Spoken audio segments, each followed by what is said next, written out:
এই গ্রীষ্ম আর বর্ষা দুই ঋতুর মধ্যে তুমুল ঝামেলা লেগেছে। এই যুদ্ধে আপাতত জয়ী হচ্ছে কিন্তু বর্ষাকাল, কারণ রোজই এই গরমের রোদ্দুর হালকা করে উঁকি মেরে পালিয়ে যেতে বাধ্য হচ্ছে, কারণ তারপরেই নামছে ঝিরঝির করে বৃষ্টি।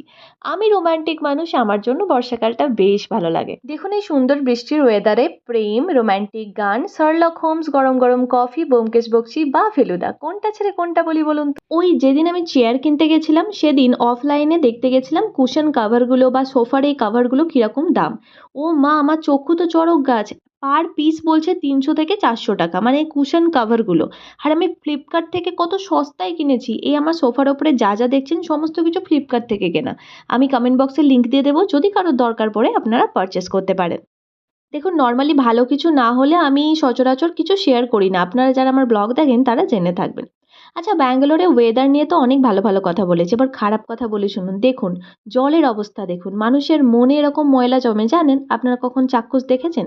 তবে ডিফারেন্সটা হলো মানুষের মনের ময়লা এভাবে পরিষ্কার করে আবার ফিট করে দেওয়া যায় না, কিন্তু কলের জলের ময়লাগুলো এইভাবে পরিষ্কার করা যায়। লাল শাকটা আগের দিন রান্না করেছিলাম, আমার লাঞ্চে দেখেছিলেন। আচ্ছা, কারোর যদি জানা থাকে লাল শাকের ডাঁটিগুলো কি রান্না করব, একটু প্লিজ আমাকে জানাবেন, তাহলে পরের দিন আমি রান্না করব। আজকে করব চিংড়ি মাছের মালাইকারি, ওই রকমই ভাপা মালাইকারি মাঝামাঝি। আপনারা রান্নাটা দেখুন, তবে খেতে কিন্তু দুর্দান্ত হবে, এটা আমি অ্যাসিওর করছি। কালো সর্ষে, কাঁচা লঙ্কার আদা, এটাকে আমি ভালো করে পিষে নেব। আচ্ছা, এই মশলা করার আগে কিন্তু আমি অলরেডি চিংড়ি মাছগুলোকে ভেজে তুলে রেখেছি, এবং সেই সেম তেলে আমি এক টুকরো দারচিনি দিয়ে দিয়েছি, ব্যাস আর কিচ্ছু দেবো না। এরপরে যে সর্ষে বাটাটা করেছিলাম ওটা তেলের মধ্যে দিয়ে ভালো করে নাড়তে থাকবো যতক্ষণ না তেল ছেড়ে আসে। খুব বেশি কমিয়ে এটাকে কষবেন না, কারণ সর্ষে কিন্তু তেতো হয়ে যায়। তবে সর্ষে বাটার সময় একটু নুন অ্যাড করে বাটবেন, তাতে তেতো হওয়ার সম্ভাবনাটা কম হয়। এরপর আমি নারকেল কোড়াটা অ্যাড করে দিয়েছিলাম, তারপর বেশ কিছুক্ষণ কষিয়ে ওপর থেকে নারকেলের দুধ অ্যাড করে দেবো।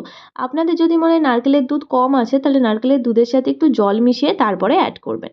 বেশ কিছুক্ষণ পরে নুন, চিনি আর হলুদ অ্যাড করে দেবেন। জলটা ফুটে এলে ওপর থেকে কাঁচা লঙ্কা চিড়ে এভাবে দিয়ে দেবেন। বাস, এবার জোর ফুটতে থাকলে ওপর থেকে চিংড়ি মাছগুলো দিয়ে দেবেন। এইবার চিংড়ি মাছটা ভেজে যে পাত্রে তুলে রেখেছিলেন সেখানে যে জুসটা ছিল মানে চিংড়ি মাছের, সেটা কিন্তু ফেলবেন না, ওটা কিন্তু আলাদাই স্বাদ এনে দেয়। ওপর থেকে সেই জুসটাও দিয়ে দিলাম, আর তার ওপর থেকে দিয়ে দিলাম সর্ষের তেল।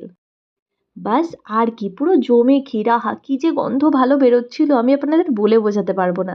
এই ব্লগের থ্রু যদি কোনোভাবে গন্ধটাও শেয়ার করা যেত তাহলে বোধহয় খুব ভালো হতো। এবার প্লিজ বলবেন না গন্ধের সাথে সাথে রান্না শেয়ার করার কথা, কারণ অত রান্না করতে গেলে আমি তো গেলাম। আচ্ছা, আজকে চিংড়ি মাছের মালাইকারি করলাম, কালকে বানাবো চিংড়ি মাছের বড়া। মানে কালকে বানাবো না, সরি, আজকে বানানো হয়ে গেছে, কালকে আপনাদের সাথে শেয়ার করব। ততক্ষণ পর্যন্ত অপেক্ষা করুন আমার নেক্সট ব্লগের জন্য। টাটা!